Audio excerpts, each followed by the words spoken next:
Hello friends, this is प्रीति। आज का हमारा टॉपिक होगा 8 अप्रैल के करंट अफेयर। वीडियो को शुरू करने से पहले मैं चाहूँगी कि अगर आपने हमारे चैनल को सब्सक्राइब नहीं किया है तो चैनल को सब्सक्राइब कर लें और बेल आइकन पर जरूर प्रेस करें। इसके अलावा अगर आपको इस वीडियो की पीडीएफ चाहिए तो आप डिस्क्रिप्शन में दिए गए लिंक से पीडीएफ को डाउनलोड कर सकते हैं या फिर examtrends.net वेबसाइट पे जा करके जो भी इंपॉर्टेंट मटेरियल है उसको आप वहाँ से डाउनलोड कर सकते हैं। बाकी अगर आप कॉम्पिटेटिव एग्जाम की तैयारी करते हैं तो इन सभी विषयों के लिए हमारे चैनल को सब्सक्राइब कर सकते हैं और प्लेलिस्ट में फ्री वीडियो क्लासेस देख सकते हैं। तो आइए देखते हैं कि हमारा पहला क्वेश्चन क्या है। पहला क्वेश्चन हमारा, हाल ही में किस जगह पर द्वितीय विश्व युद्ध का मलबा खोजा गया है। ठीक, तो सबसे पहले मैं आपको बता दूं कि सेकेंड वर्ल्ड वॉर हुआ कब था, ताकि आपको पता चले कि यह कितना पुराना मलबा है। देखिए 1939 से लेकर के 1945, भारत आज़ाद भी नहीं हुआ था उस समय तक, तब हुआ था द्वितीय विश्व युद्ध, जिसका मलबा अभी हाल ही में खोजा गया है अरुणाचल प्रदेश में। कहाँ पे खोजा गया है? अरुणाचल प्रदेश में। कब खोजा गया है? तो 30 मार्च 2019 को अरुणाचल प्रदेश के रोइंग जिले में अमेरिकी वायुसेना के एक विमान का मलबा मिला है। मतलब सेकेंड वर्ल्ड वॉर में देखिए अमेरिका भी शामिल होता है, भले ही थोड़ा लेट से होता है लेकिन शामिल होता है। उसी के एक विमान का मलबा मिला है अरुणाचल प्रदेश में। अगर हम लोग बात करें कि सेकेंड वर्ल्ड वॉर में कितने देशों ने भाग लिया था, तो 61 देशों ने भाग लिया था सेकेंड वर्ल्ड वॉर में। और इसकी शुरुआत कैसे हुई थी? तो जर्मनी ने पोलैंड पर हमला किया, यहीं से शुरुआत हो जाती है सेकेंड वर्ल्ड वॉर की। अब हम लोग आ जाते हैं अरुणाचल प्रदेश पे। अरुणाचल प्रदेश को हमने अभी कल ही पढ़ा था, किस लिए? यहाँ के 3 जिलों में आपस्पा कानून को हटा दिया गया। आपस्पा कानून को हटा दिया गया है। अरुणाचल प्रदेश में टोटल 9 जिले हैं, जिनमें से 3 जिलों से इस कानून को हटा दिया गया। मैंने आपको बताया था कि यह कानून कैसा है। यह कानून है कि अगर कहीं भी किसी भी प्रकार का विवाद होता है, धार्मिक विवाद होता है या अशांति होती है, कोई क्षेत्र अशांत होता है, तो वहाँ पे जो मिलिट्री होती है उनको पावर दिया जाता है, विशेष शक्तियाँ दिया जाती है, जिसके थ्रू वहाँ पे आपस्पा कानून लगा दिया जाता है। अरुणाचल प्रदेश से रिलेटेड हमारे और भी कुछ इंपॉर्टेंट फैक्ट है जिनको हमें जानना चाहिए। यहाँ की कैपिटल है ईटानगर। अरुणाचल प्रदेश की कैपिटल क्या है? ईटानगर। और अभी हाल ही में हम लोग इसको पढ़े थे स्टील केबल ब्रिज की वजह से। वहाँ पे 2 ब्रिज हैं, एक तो है ब्योरुंग ब्रिज, दूसरा है डीफो पुल। ठीक, ब्योरुंग और डीफो, ये दोनों कहाँ पे हैं? ये दोनों हैं अरुणाचल प्रदेश में। चलिए अगले क्वेश्चन की बात करते हैं। अगला क्वेश्चन हमारा कि हाल ही में मकड़ी की नई प्रजाति मिली है कहाँ पर? तो मकड़ी की नई प्रजाति मिली है केरल में। अब इस क्वेश्चन को कई प्रकार से पूछ सकता है। मैं आपसे बार बार क्यों कहती हूँ कि डिस्क्रिप्शन हमारे लिए जरूरी है। जैसे यहाँ पे तो देखिए इजी है ये क्वेश्चन कितना, मकड़ी की नई प्रजाति कहाँ पे मिली है। अब अगर यहीं आपसे पूछ ले कि हाल ही में हेब्रोसिस्टम जीनस एक प्रजाति मिली है, इसका संबंध किससे है? या मकड़ी की नई प्रजाति है, प्रोटीन की नई प्रजाति है, या फिर कैंसर से संबंधित यह शब्द है। ठीक, तो इसीलिए मैं कहती हूँ कि आप लोग डिस्क्रिप्शन जरूर पढ़ा करिए। ठीक, तो हमारा इसमें सही आंसर क्या होगा? केरल होगा हमारा सही आंसर। ये जो आप इमेज देख रहे हैं, ठीक, यही है मकड़ी। अब इसका नाम क्या है, किस प्रजाति का है? तो हेब्रोसिस्टम जीनस प्रजाति। कौन सी प्रजाति का है? हेब्रोसिस्टम जीनस। विशेषता क्या है इसकी? अलग अलग प्रजनन अंग होते हैं इस मकड़ियों के। पाए कहाँ जाते हैं? तो यूरेशिया और अफ्रीका में पाए जाती हैं ये मकड़ियाँ, और अब भारत में भी इसकी नई प्रजाति की खोज की गई है। चलिए अगले क्वेश्चन की बात करते हैं। अगला क्वेश्चन हमारा कि हाल ही में किस दूरसंचार कंपनी को हवा और पानी में भी इंटरनेट सेवा देने का लाइसेंस मिला है? तो यह मिला है बीएसएनएल को। ठीक, किसे मिला है? बीएसएनएल को। बीएसएनएल का मुख्यालय हमारा नई दिल्ली में, और बीएसएनएल एक मिनी रत्न कंपनी है। बात आई है दूर संचार की और हवा और पानी में इंटरनेट सहयोग की, तो हम यह भी पढ़ लेते हैं कि अभी 5G को राष्ट्रीय स्तर पर लाने वाला कंट्री कौन सा है? साउथ कोरिया है। कौन सा है? South Korea. और सबसे पहले किस गांव में 5G आया? तो चीन के संघाई में एक गांव था जहां पे 5G आया। ठीक है, याद रखिएगा। बात आती है कि बीएसएनएल इतनी बड़ी सर्विस कैसे दे सकता है? तो बीएसएनएल की एक सहयोगी विदेशी कंपनी है इनमार्सैट, उसके जरिए यह सुविधा देगा लोगों को। चलिए अगले क्वेश्चन की बात करते हैं। अगला क्वेश्चन हमारा, महर्षि वादरायण व्यास सम्मान समारोह का आयोजन कहाँ हुआ?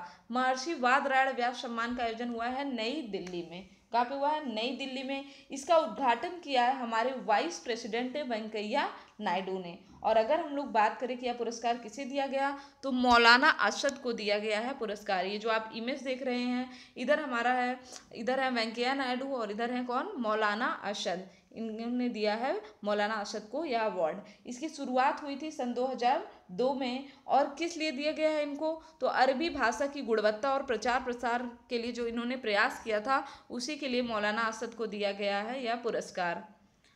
नेक्स्ट है हमारा ESPN India multi sports award 2018 में सर्वश्रेष्ठ महिला खिलाड़ी किसे चुना गया। अब यहाँ से मैं आपको बता दें, देखिए इंडेक्स दो जारी होते हैं। एक तो वर्ल्ड ग्लोबल लेवल पे एक रैंकिंग जारी होती है जिसमें बताया जाता है कि सबसे बेस्ट खिलाड़ी कौन है। तो उसी तरह इंडिया ने भी एक रैंकिंग जारी किया जिसमें ESPN India multi sports award में कौन सी बेस्ट महिला खिलाड़ी हैं, उनका नाम है PV सिंधु। किसे दिया गया है अवार्ड, PV सिंधु को दिया गया है। क्यों दिया गया है, क्योंकि इन्होंने ओलंपिक में सिल्वर मेडल जीता था।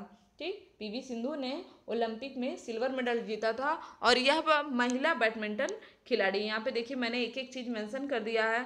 नेक्स्ट हमारा कि तब सर्वश्रेष्ठ पुरुष खिलाड़ी का अवार्ड किसे दिया गया, सर्वश्रेष्ठ पुरुष खिलाड़ी का अवार्ड दिया गया है नीरज चोपड़ा को। यह जैवलिन थ्रो के खिलाड़ी हैं और इन्होंने जो कॉमनवेल्थ गेम हुआ था गोल्ड कोस्ट ऑस्ट्रेलिया में और बाकी एशियन गेम्स जो हमारा इंडोनेशिया के पालिम्बांग में और जकार्ता में हुआ था, इन दोनों में इन्होंने गोल्ड मेडल जीता है। ठीक है, चलिए नेक्स्ट बात करते हैं हमारा कि साल की वापसी करने वाली खिलाड़ी का अवार्ड किसे मिला है। यह मिला है साइना नेहवाल को। उन्होंने लंदन ओलंपिक में जो कि 2012 में हुआ था कांस्य पदक जीता है। और उसके बाद है हमारा कि साल का सर्वश्रेष्ठ कोच, तो ऑब्वियस सी बात है ये किसको जाएगा, किसी न किसी निशानेबाजी के बंदे को ही जाएगा। तो ये कौन है, जसपाल राणा, साल के सर्वश्रेष्ठ कोच। ठीक, अब देखिए कोच याद कैसे करेंगे, कोच और जैसे PV सिंधु का नाम हमने कई बार सुना है, नीरज चोपड़ा को भी कई बार सुना है, साइना नेहवाल को भी कई बार सुना है, लेकिन जसपाल राणा को तो पहली बार सुन रहे हैं, तो याद कैसे करेंगे।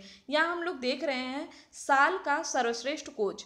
कोच क्या करेगा, कोच देता है ट्रेनिंग और उसको कोई ना कोई जज करके बताएगा कि क्या है ये कोच जो ट्रेनिंग दे रहा है वो अच्छा है या नहीं है। ठीक, तो कहीं ना कहीं एक प्रकार के जजमेंट के लिए कोच ट्रेनिंग देता है। तो हम लोग याद करेंगे कोच को जज किया गया और कोच कौन बन गया है, जसपाल राणा बन गए हैं कोच।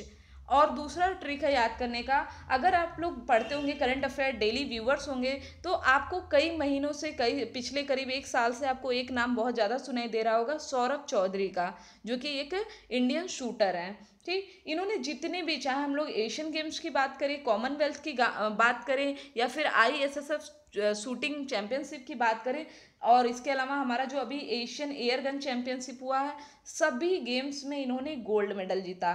और अभी इन्होंने एक रिकॉर्ड भी बनाया है, जो 12वां एशियाई एयरगन चैंपियनशिप था, चीन में हो रहा था, वहाँ पे उन्होंने रिकॉर्ड बनाया। मनु भाकर और सौरभ चौधरी की जोड़ी ने गोल्ड मेडल जीता और यह एक प्रकार का वर्ल्ड रिकॉर्ड भी इन्होंने यहाँ पे क्रिएट किया। तो ऑब्वियस सी बात है यह अवार्ड किसको जाएगा, किसी न किसी निशानेबाजी से ही संबंधित व्यक्ति को जाएगा। तो यह किसे दिया गया है, जसपाल राणा को कोच का अवार्ड। अब है हमारा कि साल की सर्वश्रेष्ठ टीम का अवार्ड किसे दिया गया है, तो यह दिया गया है भारतीय महिला टेनिस टीम को।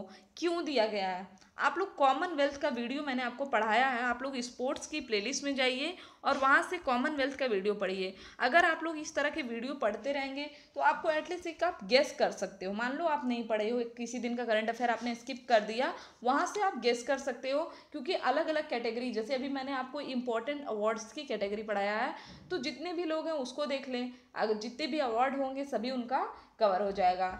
तो कॉमनवेल्थ गेम में इन्होंने पहली बार गोल्ड मेडल जीता है।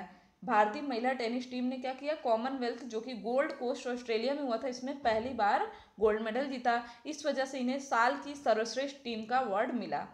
कैसे मैं कह दूं कि ये सही है, अभी आपने सुना है कि साल का सर्वश्रेष्ठ टीम अगर हम लोग वर्ल्ड लेवल पे देखें तो कौन है, फ्रांस, क्योंकि उन्होंने फीफा विश्व कप जीता। तो इसी तरह हमारा कौन सा है, भारतीय महिला टेनिस टीम। चलिए अब आते हैं साल के उभरते हुए खिलाड़ी कौन है। तो साल के उभरते हुए खिलाड़ी हैं सौरभ चौधरी। ये जो आप इमेज देख रहे हैं, ये इमेज किसकी है, ये तो नीरज चोपड़ा की इमेज है, और ये है PV सिंधु बैडमिंटन, और ये जेवलिन थ्रो के खिलाड़ी। हम लोग बात करें साल के उभरते खिलाड़ी कौन है, सौरभ चौधरी, जो कि एक शूटर हैं। 10 मीटर एयर पिस्टल में इन्होंने कई गोल्ड मेडल हासिल किए हैं। नेक्स्ट है हमारा कि विश्व बैंक के 13वें अध्यक्ष कौन बने? तो विश्व बैंक के 13वें अध्यक्ष बने हैं डेविड मालपास। मैंने इसके ऊपर आपको एक डिटेल वीडियो भी पढ़ाया था, चलिए एक बार फिर से देख लेते हैं। 9 अप्रैल 2019 से, सॉरी यहाँ पे क्या होगा, 9 अप्रैल 2019 से इनका कार्यकाल शुरू हो जाएगा और आने वाले 5 साल के लिए ये बनेंगे विश्व बैंक के अध्यक्ष। इसके पहले कौन थे? इसके पहले थे जिम योंग किम। 2012 से 2019 तक इन्हीं का कार्यकाल था, लेकिन इसके बाद आ गई थी क्रिस्टलिना जॉर्जिएवा, इसकी कार्यकारी अध्यक्ष बनी थी 1 फरवरी 2019 से। आपसे क्वेश्चन पूछ सकता है कि क्रिस्टिना जॉर्जिएवा किस कंट्री से थी? तो बुल्गारिया से थी। इसके अलावा अगर हम लोग वर्ल्ड बैंक की बात करें तो वर्ल्ड बैंक का मुख्यालय कहाँ पे है? वॉशिंगटन डीसी में।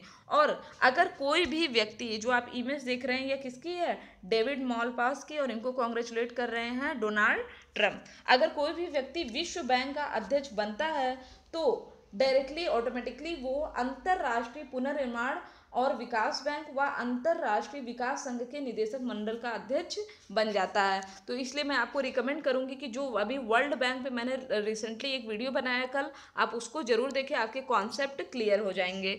ठीक, तो ये थे हमारे आज के इंपॉर्टेंट क्वेश्चन। अब हम लोग देखेंगे हमारे कल के जो भी इंपॉर्टेंट क्वेश्चन थे उनका रिविजन करते हैं। इसके साथ साथ मैं आपको बता दूं कि मैंने वीकली टेस्ट सीरीज भी स्टार्ट कर दिया है, तो जिन लोगों ने कल टेस्ट सीरीज नहीं दिया है, शाम को हमारा रात में 9 बजे मैं इसलिए इसको अपडेट करती हूँ जिससे कि सभी लोग टेस्ट दे लें। और वीकली आप टेस्ट दीजिए, क्योंकि ज़्यादा से ज़्यादा लोग अगर टेस्ट देंगे तो हमें भी अच्छा लगेगा कि हाँ लोग पढ़ रहे हैं और उनके क्वेश्चंस सही हो रहे हैं। ठीक, तो आइए देखते हैं कि कल हमने क्या क्या इंपॉर्टेंट क्वेश्चन पढ़े।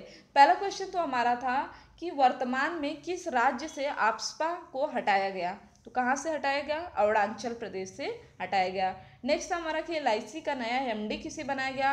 विपिन आनंद को बनाया गया है एलआईसी का नया एमडी। उसके अलावा राष्ट्रीय कार्डियोलॉजी कॉन्फ्रेंस 2019 का आयोजन कहाँ पे किया गया? तो लखनऊ में किया गया है राष्ट्रीय कार्डियोलॉजी कॉन्फ्रेंस 2019 का आयोजन। उसके बाद हमारा कि हाल ही में किस देश ने समलैंगिकता के लिए मृत्युदंड का प्रबंध किया? तो ऐसा करने वाला है ब्रुनेई। फिर था हमारा कि शिकागो की इतिहास की पहली अफ्रीकी अमेरिकी महिला मेयर कौन बनी है? लोरी लाइटफुट बनी है महिला मेयर। कैफे साइंटिफिक का संबंध किससे है?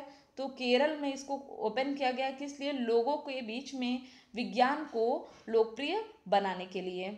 फिर तो हमारा कि जो हमारा वर्ल्ड माइंड डे होता है उसको कब मनाया जाता है? तो 4 अप्रैल को मनाया जाता है। इसके अलावा आईएसओ सर्टिफिकेशन पाने वाला भारत का पहला रेलवे स्टेशन बना है गुवाहाटी रेलवे स्टेशन। चलिए, तो ये थे हमारे आज के कल के इंपॉर्टेंट क्वेश्चन जिसका हम लोगों ने रिवीजन भी कर लिया। एंड मैं आपसे एक रिक्वेस्ट करूंगी कि अगर आपको वीडियो अच्छा लगता है तो वीडियो को ज़्यादा से ज़्यादा लोगों को शेयर करिए और लाइक और कमेंट करना बिल्कुल मत भूलिएगा, क्योंकि आपसे हमें मोटिवेशन मिलता है तो और भी अच्छा काम करने के लिए। चलिए, तो अगर वीडियो पे ऐड आए तो ऐड को स्किप भी मत करिएगा, ऐड को पूरा देखा करिए। Thank you friends, thank you so much.